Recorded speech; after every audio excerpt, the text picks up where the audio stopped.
So we're using this guy here. So 70 bucks. Just grabbed a battery, deep cycle, 75. So about 150 bucks to control that valve. So Harbor Freight it is, and we're gonna put that valve down by the sap tank. That's what Dad feels is the best thing, so that's what we're gonna do.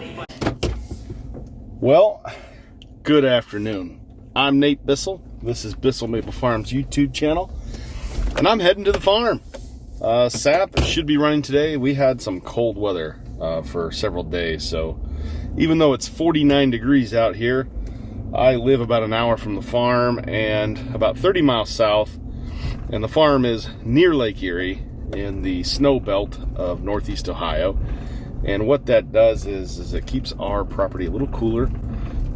That's why there's a lot of maple syrup made along the northeast part of Ohio is Lake Erie, the snow belt. I have a project I need to do before I take off for Kentucky tomorrow. I am gonna help get that valve control down in the new woods, that 465 gallon sap tank that we have a releaser on, mechanical releaser. I'll show you what I'm doing. Turn you around. This is a Harbor Freight solar panel. That down there is a Harbor Freight battery. And we are gonna run my dad's little control system he made, and there's just one piece I'm gonna need to snag, and we're going way back in the Bissell Maple Farm archives in the upstairs of the original sugar house there. I have a big stainless steel float that goes up and down to control the volume of the sap in what used to be our raw sap tank, and that hasn't been used in years. So I'm gonna snag it. Instead of putting the valve control down in the pump house, which is, I don't know, 800-900 feet away from that sap tank, my dad and I agree, if we put that valve down in the pump house and control it with the CDL unit, that IO unit, well, it's gonna open and close the valve down in the ravine, and it's not gonna build up as much vacuum in that line. What we have found is if you open and close the valve down there by the actual sap tank, when that line's empty and you open that valve, it really pulls that sap up and gets it going. Like a giant vacuum cleaner that's just charged up and ready to go. So that's the plan. I hope this is helpful to some of you. This is an automatic control valve, just using a battery and an actual valve that we got off Amazon that is not powered. So there's not a coil in there. So it's not a normally open, normally closed. It is powered both ways. So somehow in the switching, Dad made it so every time it clicks that it's going to switch polarity. I don't know. Seems complex. It's like breathing for him, but that's, electricity's not my thing. Chemistry is my thing. Chemicals are my thing. So, yeah, we're kind of a dangerous combo. Anyways, I'll catch you at the end. So we're heading up in the loft of the sugar house here. So this float switch right here. So I'm going to take this whole thing. So this float control, used to turn on a pump downstairs to keep this tank full, because this tank would feed the RO. So sap to RO. Sap would come from the ravine down in the pump house. This is where it would fill. So there you go. It's a pretty simple system. Float goes up, float goes down. So we're going to use this float to control the siphon valve down the ravine with a 12-volt battery.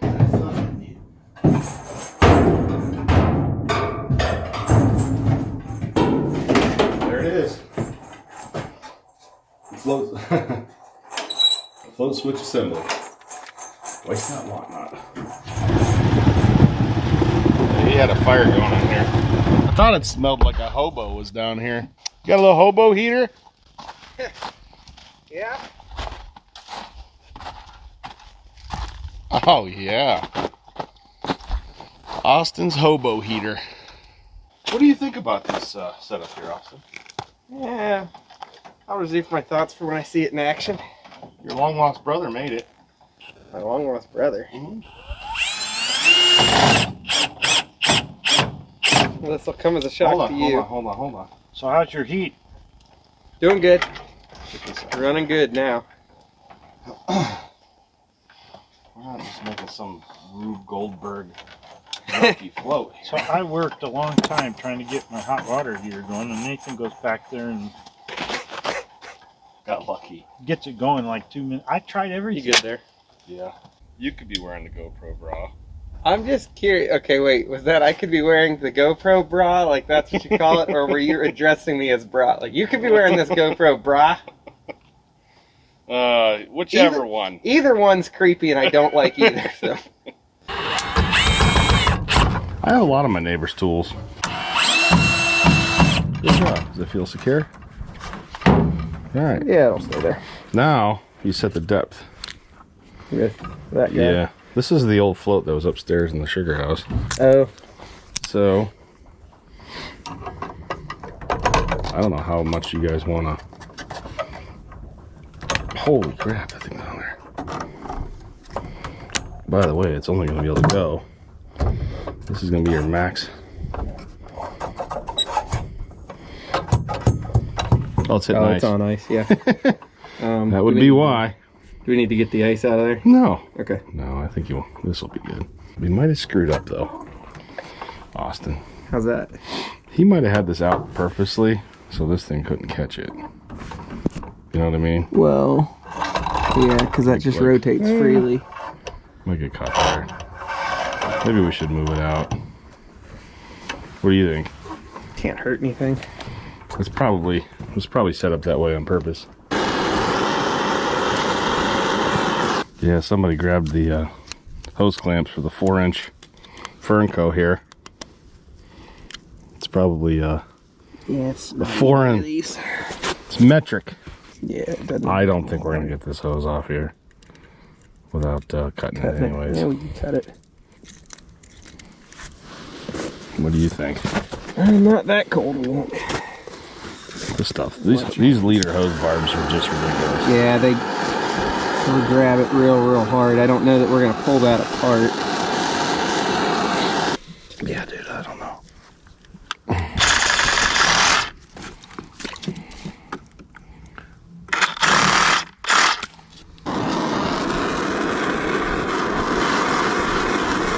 Inside your coat. You wanna try it? Soft enough? Look at you, buddy.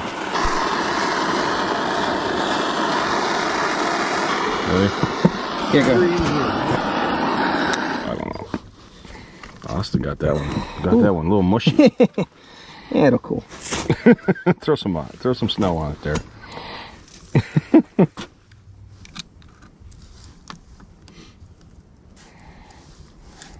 Oh, idiot. I want to be on the hose barb. You know, you and I should probably tighten this guy. I got it on there okay, but How are they? oh, you got a little zap there, huh? There you go, Sparky. Anybody can wire stuff when there's no juice to it. Mm-hmm. Is that a little too long? Doesn't matter. Well, that's just a tiny little hole there. You ain't gonna make sure it stays. It stayed. So, well, let's set this guy up. This will keep the battery juiced. That's a heck of a, I thought when you said you were getting a solar panel, you were getting like a solar panel. Well, I wanted to get like a 3-panel. He's like, you don't need that. Here. Look at this. All right. It's just got a little like thing, and you stand it up against it. Face it south.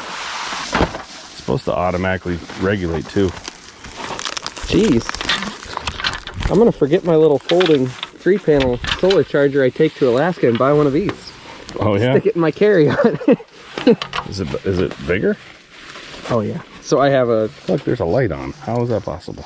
It's getting just enough sunlight to power that light. What? You would be amazed how little sunlight it takes to power a little light like that. That's amazing. Set it right here.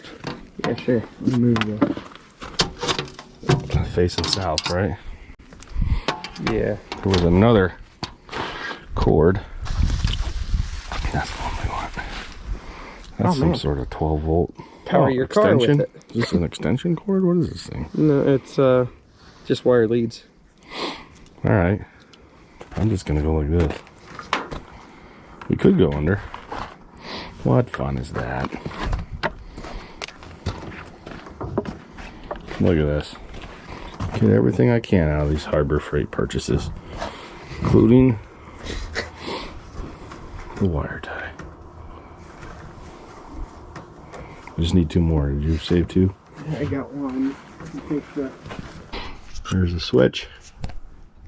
When the float comes up, this float here, let's make sure it'll actually reach it. It's be pretty high, won't it? So the float will come up, hit that switch, and that'll cause this guy to close. And then when this guy comes down, opens it up. But that's the plan. Now, if it hits, we might want to just go ahead. I'd be okay with dropping that down an inch and a half. Figuring it out when there's no ice in it. Nothing better than being at Beaumont and finding out this thing's overflowing. We have not overflowed it yet. And we I'm amazed. Completely empty yet this season. Not waste my terminal. Yep. These high dollar Harbor Freight terminals. Just lift the lever. Hey, we got juice. Hey, just want you to know I'm hooking up the common. Just remember, it's currently open.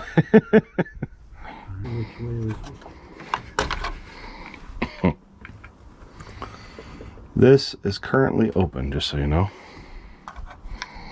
If you want.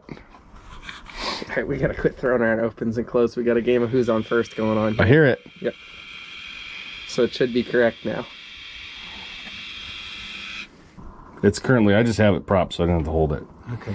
So it's on. Or bring her up or whatever. So the valve should be closed. Do we know what the position the valve's in currently?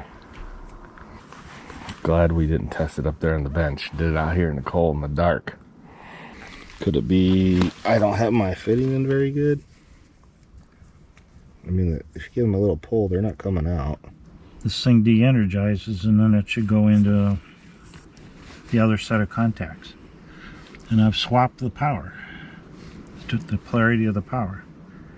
The red wire here comes up here. And they come out to your